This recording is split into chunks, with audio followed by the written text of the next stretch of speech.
Howdy folks, welcome back to the channel. Today we'll be doing another episode of Road & Flam's Collector's Edition, Days of Decision 3 combined game playthrough. Last couple of turns we saw some interesting developments in Europe. The Soviets have gone after the Baltic states. They've conquered Lithuania, Latvia, but haven't quite gotten to Estonia yet. That's simply because of the really terrible weather they've had. And that's all in the Arctic area. So yeah, it's been raining or snowing in the Arctic or blizzards. It has shrunk the Soviet supply range, so they've just basically taking their time at this point. Over here in China, haven't seen too much go on. Again, the weather wasn't all that stupendous. I think there was one botched attack. And that's been about it in China. Things are kind of stagnant right now. That may change with the good weather coming up.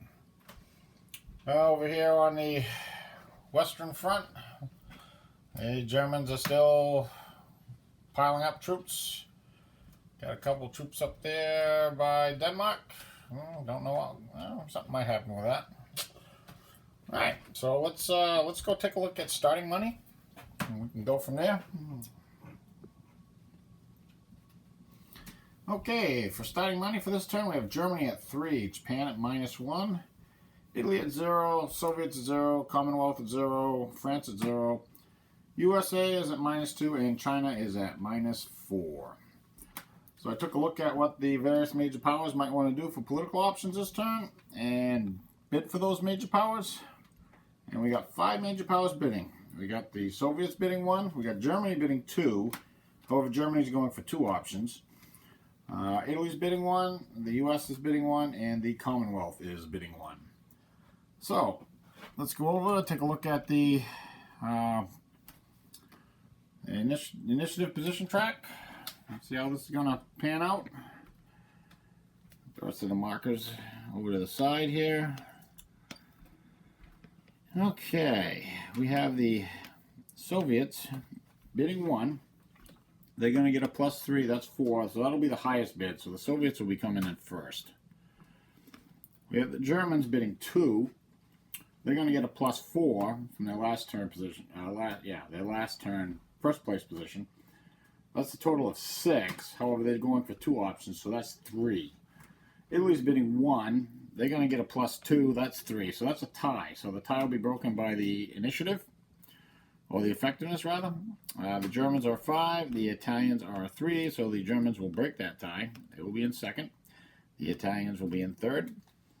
The US is bidding 1, they're going to get a +1, that's 2, that'll put them in fourth. And the Commonwealth is bidding 1, they're going to get a 0, so that's 1, so that'll put them in at 5th. So the last card will be the Soviets, and the last card will be the Commonwealth. And for the non-bidding major powers, we have China at a +3. Ooh, that's going to put them in at 6. We have the Japanese at a +2. That'll put them in at 7th. And the French at a +1. That'll put them in at 8th. So now that we have the political order set, let's go see what the Soviets want to do for their political option. The Soviets will be offering a level 1 treaty to Germany. This will be the Ribo-Mali agreement, as I'm calling it, and the agreement looks something like this. We have a level 1 treaty to be signed. Germany will cede eastern Poland to the USSR after fall of Warsaw. Bessarabia will be ceded to the USSR at any time. That will take place before Romania is activated. Finland will be left intact. Trade agreement is going to be put in place. 5 resources, 2 of which are oil, to Germany, and 1 build point to the Soviets. The Soviets will eat all the U.S. entry, and they will also get to activate a miner for this. So, we'll put that in the old file, and it's going to cost 4 money. There's some minor effects here, as well as the treaty chart, which I'll have to dig that out. But really don't do anything right now until we see if Germany is going to get a chance to play a political option. And for that to happen, we have to roll a die, see if the Soviets end the political phase. A 5 does not end the political phase, so we will move on to Germany. And now Germany has 2 political options to play. However, the first option they're going to play is their 0F, agree to a proposal. And they will agree to the Soviets' Level 1 treaty. And so I will get all the markers put out and record the U.S. entry. And I will be back with the Soviets activating a miner. Okay, we're back. I put all the markers out, and now it's time for the Soviets to activate a miner. And I think they like the looks of what's in Bulgaria, so that's what they're going to do. The other option that the Soviets was looking at was Yugoslavia, but currently the Yugoslavs also have an alliance with the French, which makes it kind of difficult to move the marker. So we're going to go over Bulgaria. So I'm going to grab the markers. We're going to come over here to the status display. You can see the Bulgarian markers down there in the communist ideology. Something different for a change. Whoops. Okay, there we go. So we have a -1 Italian. That's not going to do anything. We'll get rid of that. Now we have a 2 American and a 3 Soviet. Well, we'll activate the American. That's going to draw the marker out of the communist ideology. So it's 2 for the hex, 1 for the boundary, border, which is 3, and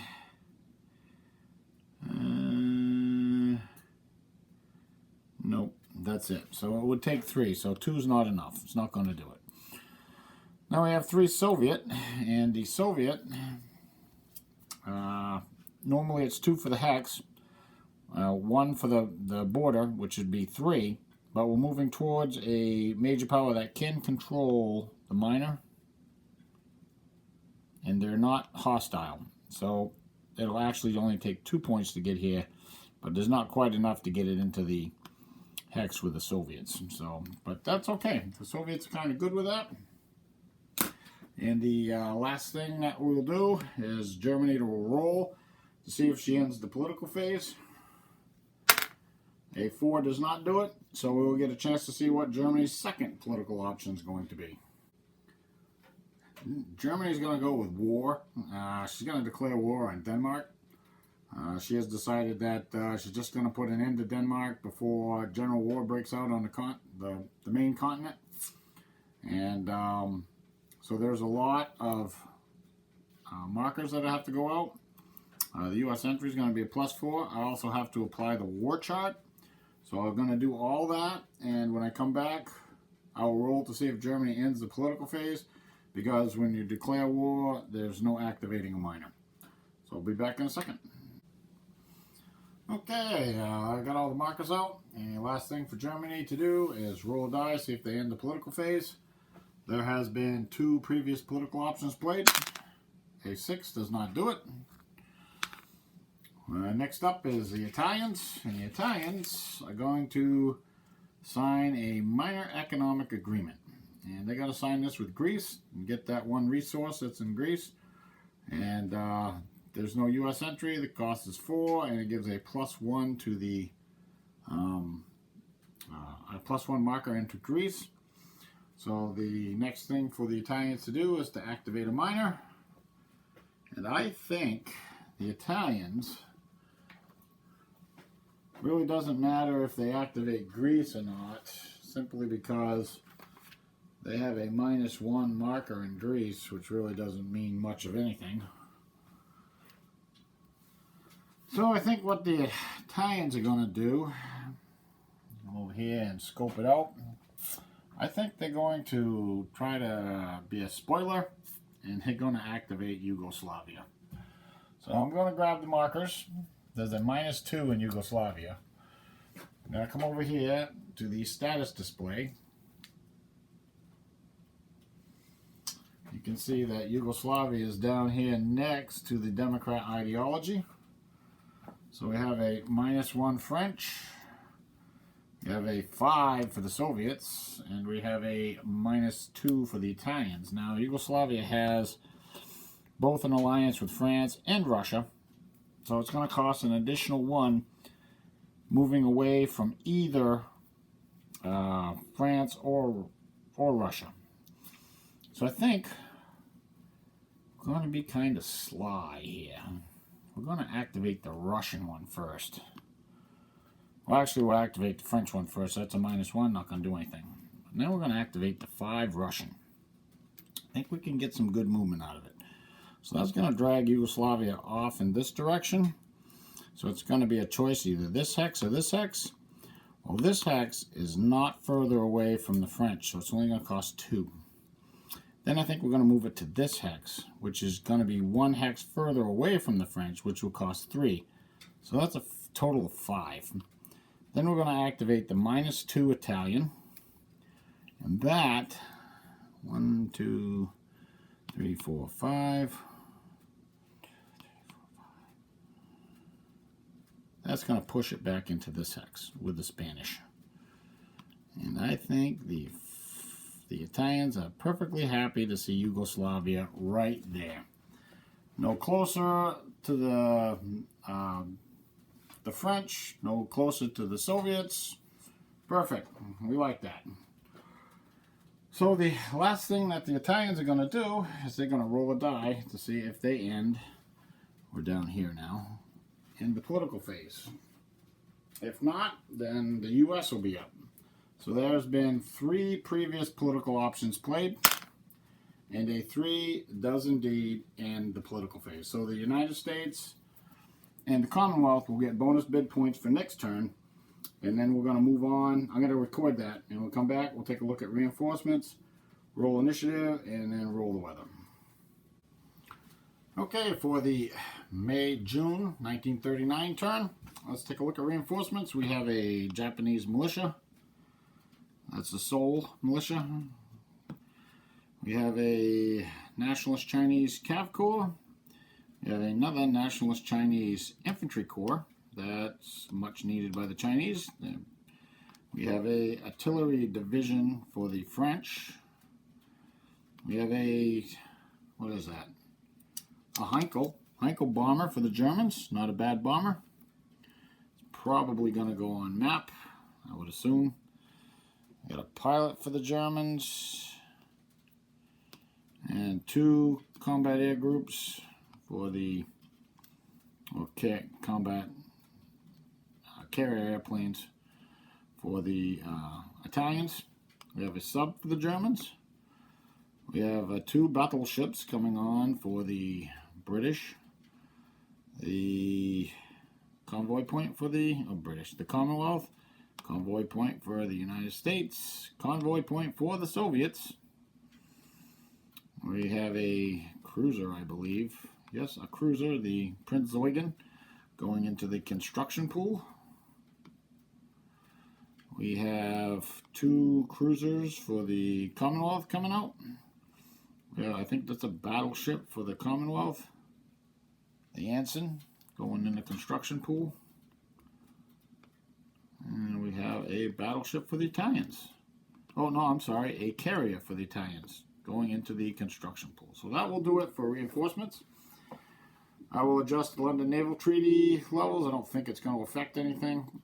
I'll also decide if I think the Germans are going to put that plane on the board. And let's go do the initiative, and then we will roll weather. Initiative. The blue are the Democrats, the red are the Communists, and the white are the Fascists. Okay, let's see. The Fascists definitely lost. The Communists definitely won. And then followed by the Democrats. Now, let's see. I think this is probably going to be a pretty good weather turn. At least in the northern temperate zone, I would assume.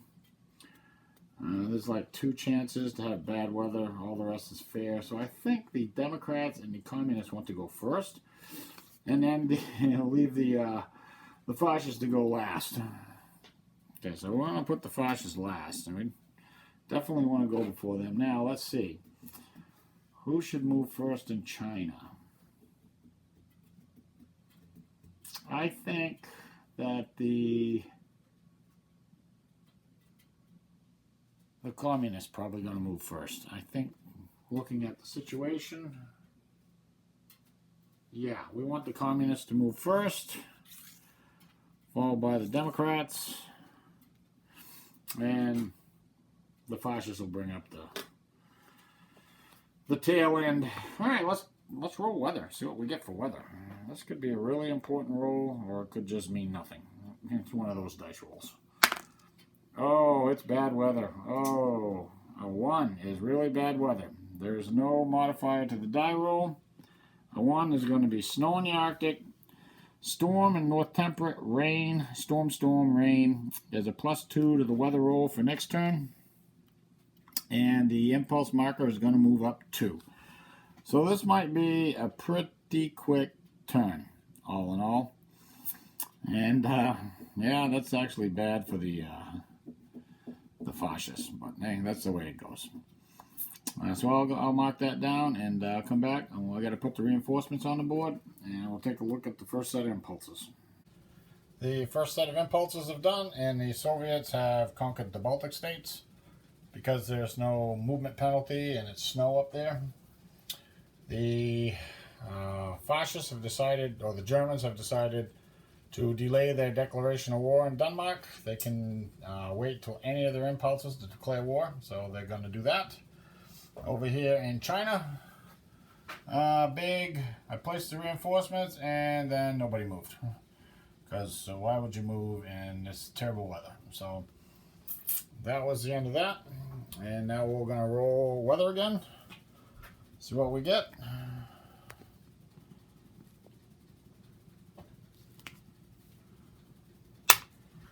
I can't believe it. Another 1. However, there is a +2 to that. So this is going to be, there's a +1 to the next turn's weather roll. Jeez. They're going to have rain in the Arctic. And then it's going to be fair in North Temperate, fair in the Mediterranean. Storm and North Monsoon. Rain in South Monsoon, and fair and South Temperate.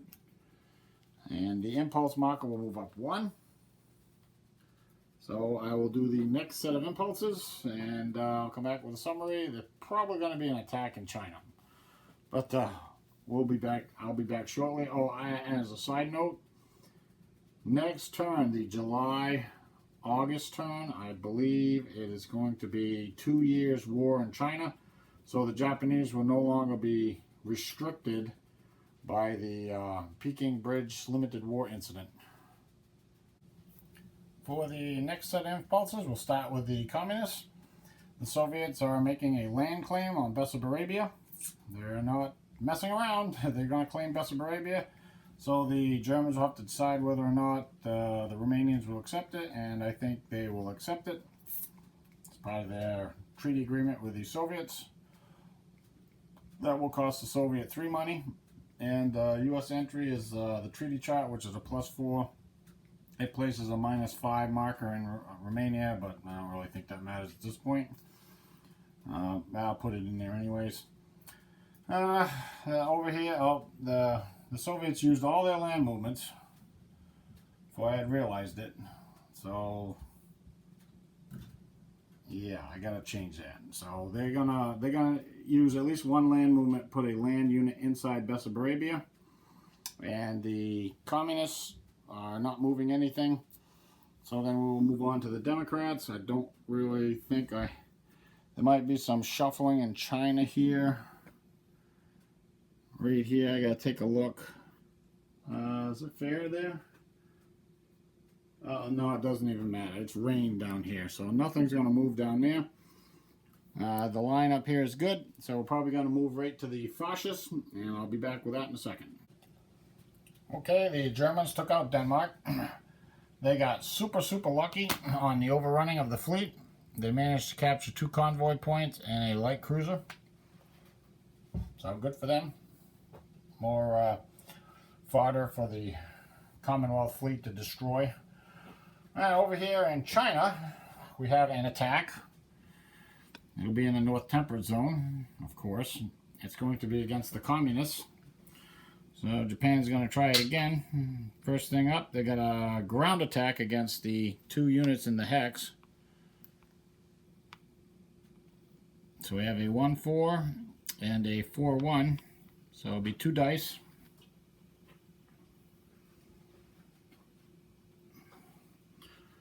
So the plan is a grand old 1 for tactical. So the red will be the 4-1 and the green will be the 1-4.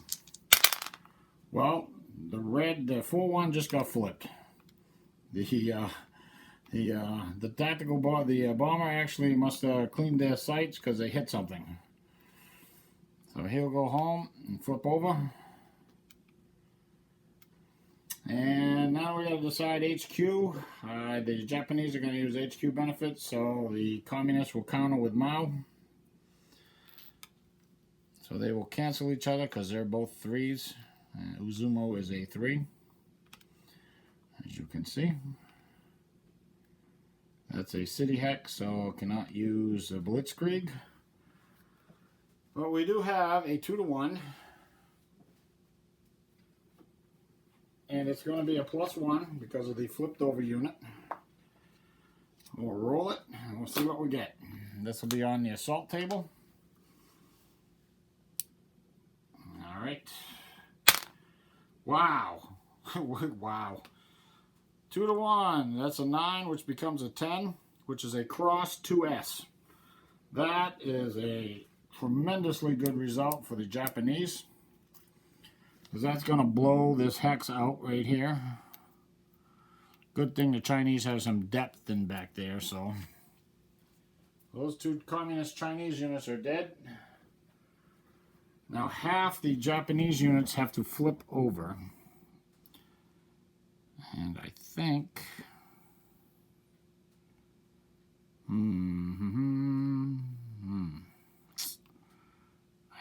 well, Uzumo counts as 1, so we're going to occupy with that one. I think we'll flip the 5-3. And the 1, that's 2 units. Yeah, the 1-3 will also flip. I think that will be just special. And we'll move the 8-3 up and the 1-6 up. So maybe we can get an attack on that hex. If the Chinese don't fall back, which I'm going to assume that's exactly what they're going to do. Okay, so that'll be the end of the fascist impulse. Now we're going to roll weather again. Now we'll see what we get for a weather roll. And then I can figure that out from there. So let's roll weather. Oh, a 2, which is a 3. Wow, okay, well, it's not as bad. It's rain, fair, fair, storm, rain, fair. So I'll record that. The impulse marker moves up 1. There is another +1 to the weather roll for next turn. I think it's the same weather as I had last time. We'll be back in a second.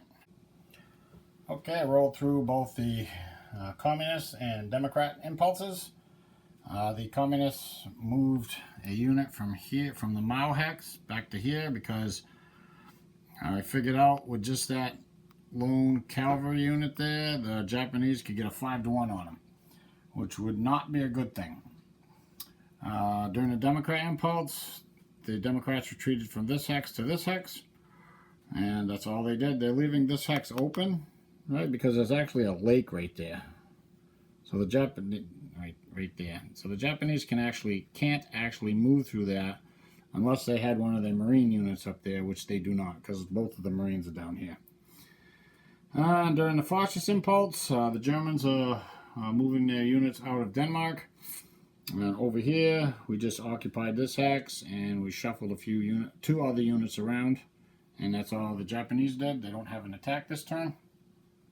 So we will roll for weather. See what we get for a weather roll. Well, that's better.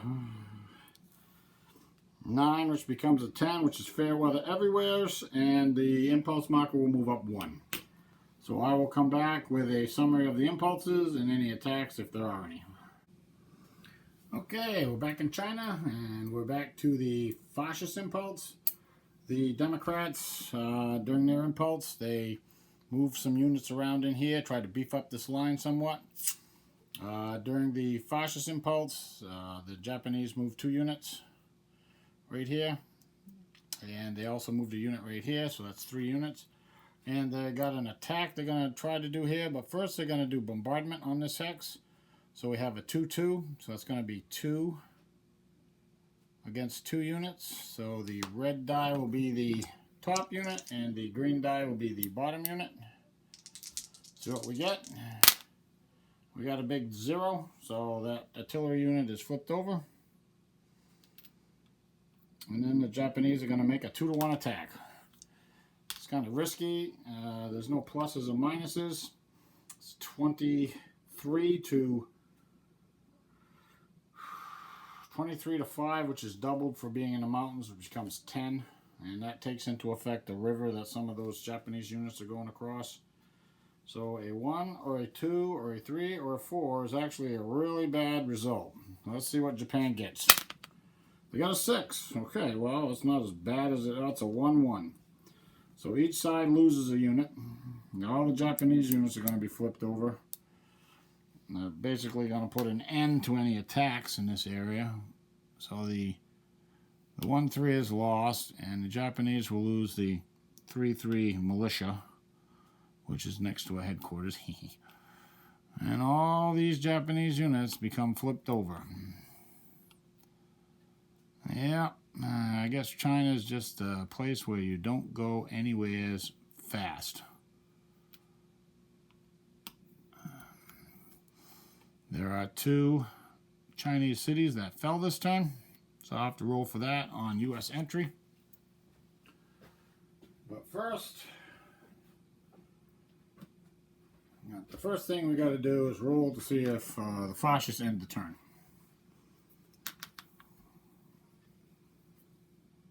And let's see, what is that die roll?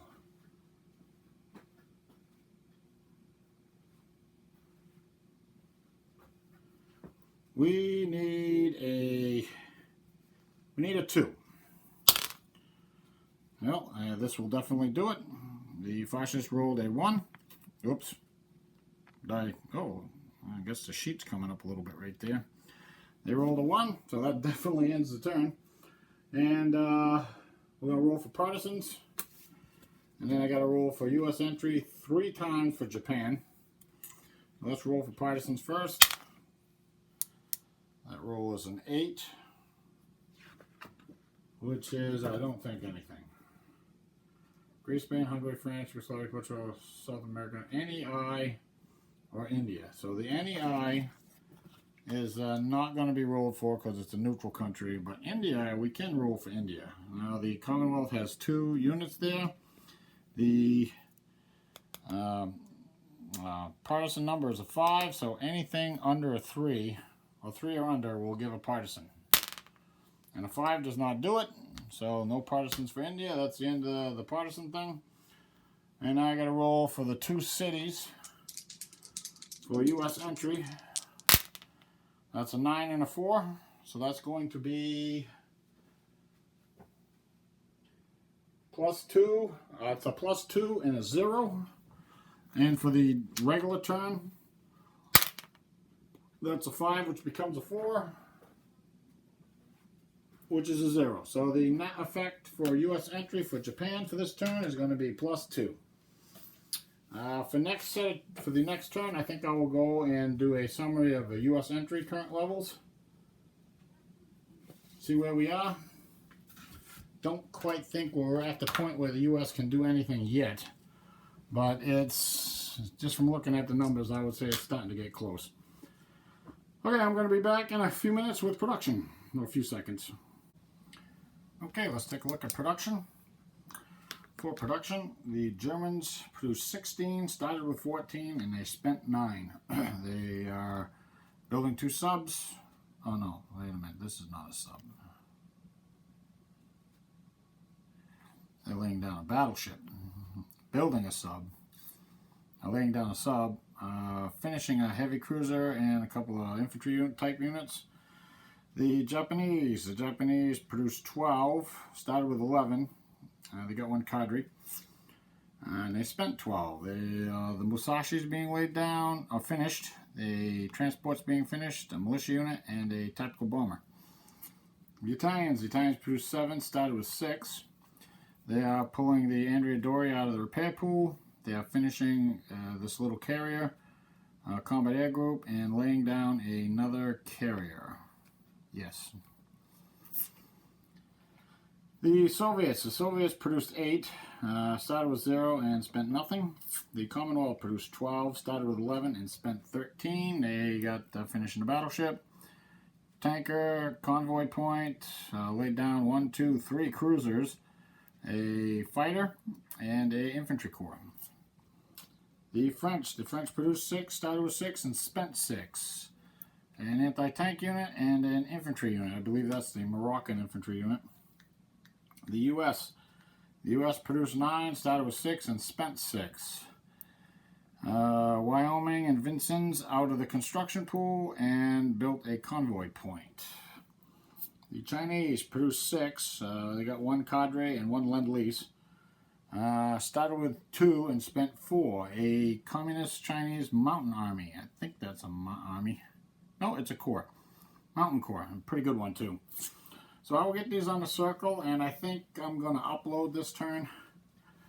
I don't think, if I run into the July-August, I think July-August might be kind of long. But so I'll upload this turn, and